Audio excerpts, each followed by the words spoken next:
is a profound responsibility. And it is a task that safeguards the patient's well-being and protects the caregiver from harm. Small, almost imperceptible errors in technique can cause significant pain or lead to lasting injury. Conversely, the application of small, precise skills can effectively stop harm before it ever begins. This guide is designed to illuminate these simple, yet critical steps for physical therapists and caregivers. We will explore the fundamental techniques for safe patient positioning, controlled transfers, and effective bed mobility. Understanding these practices is not merely a professional courtesy, it is an ethical imperative for anyone involved in patient care, ensuring safety and preserving dignity in every interaction. The importance of this topic cannot be overstated, especially today, on October 9, 2025. Patients who remain in one position for extended periods, whether in a bed or a chair, face a cascade of preventable health risks. They can develop painful pressure sores on their skin. They can experience a rapid loss of muscle strength and joint mobility. They can become dangerously unsafe when attempting to move, increasing their risk of falls and further complications. Physical therapists are the experts who teach safe and efficient ways to move. When PTs employ and instruct others in clear, methodical steps, patients not only feel more secure and comfortable, but the staff also significantly reduce their own risk of debilitating back pain and musculoskeletal injuries. The goals of good patient positioning extend far beyond simple comfort. Proper positioning is a therapeutic intervention in itself, aimed at maintaining the body in a safe and neutral alignment to prevent complications. A primary objective is to avoid sustained pressure on bony prominences, those vulnerable areas like the heels, hips, elbows, shoulders.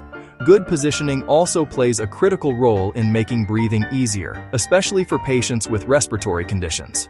Furthermore, it is essential for keeping the skin clear of excess moisture and protecting it from the damaging forces of shear and friction that occur when a patient slides down in bed. Above all, thoughtful positioning respects patient comfort and preserves their sense of dignity. To achieve these goals, a few basic rules must be consistently followed. The strategic use of pillows, foam wedges, specialized cushions is fundamental for providing support and offloading pressure points. For patients confined to bed, a strict turning schedule, typically repositioning them every 2 hours, is the gold standard for preventing skin breakdown. Maintain the head of the bed at a safe angle, generally 30 degrees or less unless otherwise indicated. The supine position, or lying on the back, is frequently used. To optimize it, place a small supportive pillow under the head, avoiding one that pushes the chin to the chest. A rolled towel placed under the knees can help reduce stress on the lower back. A pillow positioned under the calves can effectively float the heels. This simple adjustment can prevent the development of painful heel ulcers, which are notoriously difficult to heal. Always ensure the patient is centered and straight in the bed. For the side-lying position, the primary goal is to align the spine in a straight line from the head to the pelvis. Use one pillow under the head to keep the neck neutral. A common mistake is to use too many pillows, which can cause lateral neck flexion. Place another pillow between the knees, place another pillow between the ankles. This prevents the top leg from rotating forward, which maintains healthy hip and pelvic alignment and reduces pressure on the knees. Supporting the top arm with a pillow in front of the chest can also enhance comfort and prevent the shoulder from rolling forward. These small supports make a significant difference in maintaining musculoskeletal health over time. A transfer is the act of moving a patient from one surface to another, for example, bed to chair. This common activity is fraught with risk, if not done with control and precision. There are several types of transfers matched to patient ability. Sit to stand, stand pivot transfer, sliding board transfer for those who cannot bear weight, two-person transfer, mechanical lift transfer. Selecting the right type is the first step to safety. Universal principles underpin every safe transfer.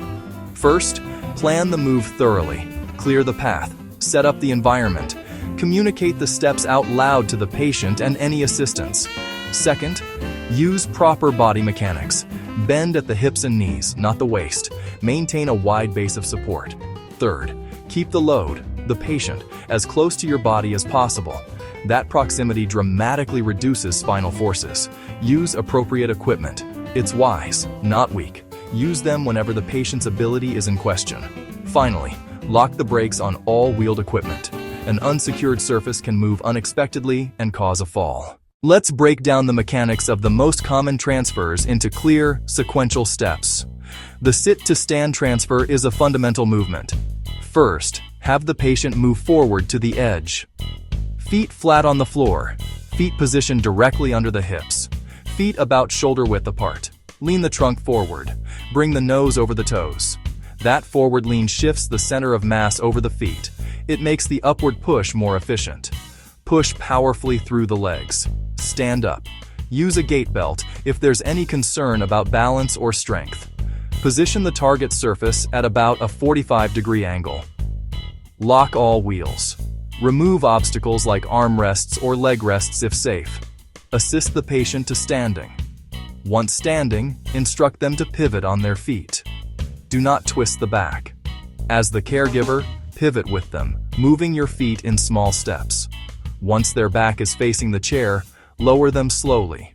Ensure their hips go all the way back. For patients who cannot support their weight, place the wheelchair parallel and close to the bed. Lock the brakes. Assist the patient to lean. Slide the board firmly under the hip. Slide across in small, controlled scoots. Keep hands clear of the board's path. Once safely on the new surface, remove the board and reposition them for comfort. When a patient cannot safely stand or assist, use a mechanical lift. Always begin by selecting the correct size and type of sling. Check that the sling is positioned correctly. Ensure leg straps are placed properly. Make sure there are no wrinkles in the fabric. Follow the manufacturer's specific instructions. Communicate each step clearly to the patient and team. Never rush a lift. A slow, steady, deliberate pace is the safest approach. Common errors happen when principles are ignored. By avoiding these pitfalls and following core principles, planning, proper body mechanics, and clear communication, transfers become safe, routine procedures. Bed mobility. The ability to move and change positions while in bed is a cornerstone of patient independence. It also prevents pressure sores, and it helps prevent muscle stiffness. One of the most basic moves is rolling from supine to side lying. First, ask the patient to bend their knees. Have them place their feet flat on the bed. Instruct them to reach the top arm across. Then push with the legs. Roll as one coordinated unit. Once on their side, place pillows to support the back. Place a pillow between the knees for proper alignment. To roll back, begin by removing the knee pillow. Have them keep their knees bent. Use the top leg to gently push off. Simultaneously, move the top arm across the body to guide the motion. This controlled movement is much safer than flopping. It protects the spine, and it protects the shoulders from strain. Encourage the patient to move slowly and deliberately, maintaining control. This practice reinforces motor patterns, and it builds functional strength. The bridge, or hip lift. Start by lying on the back. Keep the knees bent. Feet should be flat, about hip width apart. Instruct them to squeeze their gluteal muscles. Then lift the hips. Hold. Slowly lower. This strengthens the glutes, and it strengthens the hamstrings. These muscles are vital for transfers and for walking. The bridge also helps offload pressure from the sacrum and from the heels. Learning to sit up from supine is a major recovery milestone. The safest method is to roll to the side first. From side lying, swing the legs over the edge. The weight of the legs acts as a counterbalance. Push up to sitting using the arms. For very weak abdominal or neck muscles, provide assistance at the shoulders. Always monitor for dizziness when the patient sits up. To see how these principles work in a real-world scenario, let's consider a brief case example. Mrs. Lee is a 76-year-old woman. She is feeling weak and unsteady following abdominal surgery. Her goal for the session is to move safely from her hospital bed to the armchair next to it. The physical therapist knows a stand pivot transfer is appropriate, but it must be executed with meticulous care to prevent a fall and avoid straining her incision. The therapist begins by approaching Mrs. Lee with a calm and confident demeanor, which helps to alleviate anxiety. The therapist explained, "We are going to move you from the bed to this chair. I will help you every step of the way." The therapist then securely applied a gait belt around Mrs. Lee's waist, ensuring it was snug but not uncomfortable. Bed and wheelchair brakes locked. The chair positioned at a 45-degree angle to create the shortest pivot path. The therapist helped her slide forward. Place your feet flat on the floor. Now, lean forward so your nose is over your toes. On the count of 3, Mrs. Lee pushed with her legs, while the therapist guided a smooth stand.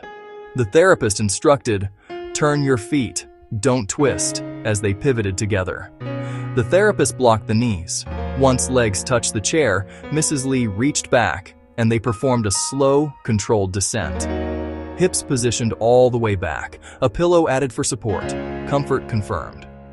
Mrs. Lee reported feeling safe and no pain. The transfer was a success. Good patient positioning, safe transfers, and clear bed mobility instructions are not just tasks to be completed. They are the essential actions that keep people safe from injury.